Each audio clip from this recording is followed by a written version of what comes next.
কি কারণে হচ্ছে ইরেকটাইল ডিসফাংশন? প্রথম যে কারণটা যদি আমরা বলি তাহলে সেটা হচ্ছে ইডিওপ্যাথিক। ইডিওপ্যাথিক মানে আমরা কোনো কারণ বের করতে পারি না।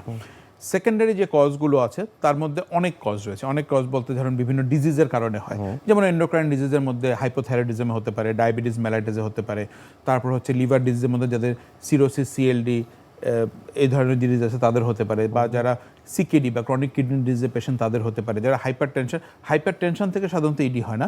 হাইপার টেনশনের কারণে যে কিছু অ্যান্টি হাইপারটেনসিভ ওষুধ আছে, যেমন বিটা ব্লকার, এসি ইনহিবিটর, তারপর হচ্ছে ক্যালসিয়াম চ্যানেল ব্লকার, এই জাতীয় ওষুধগুলোর কারণে কিন্তু দীর্ঘদিন ওষুধগুলো খেলে কিন্তু তার ইরেকটাইল ডিসফাংশন হওয়ার খুব বেশি সম্ভাবনা থাকে। এছাড়াও আরও নানান কারণ আছে, তার মধ্যে ওবেসিটি একটা কারণ, অনেকের পারফরমেন্স অ্যাংজাইটি থাকে, এগুলো একটা কারণ। তো এই গ্রস কারণগুলোকে আমরা সাধারণত মানে বেশি পেয়ে থাকি। এছাড়াও যদি আমরা এই পারিপার্শ্বিক কারণ ছাড়াও যদি যেটাকে একটু আগে বললাম যে রুট কজ অ্যানালাইসিস করতে যাই, খুবই ইন্টারেস্টিংলি আমরা বেশি পেয়ে থাকি হচ্ছে অ্যাথেরোস্ক্লেরোটিক চেঞ্জ।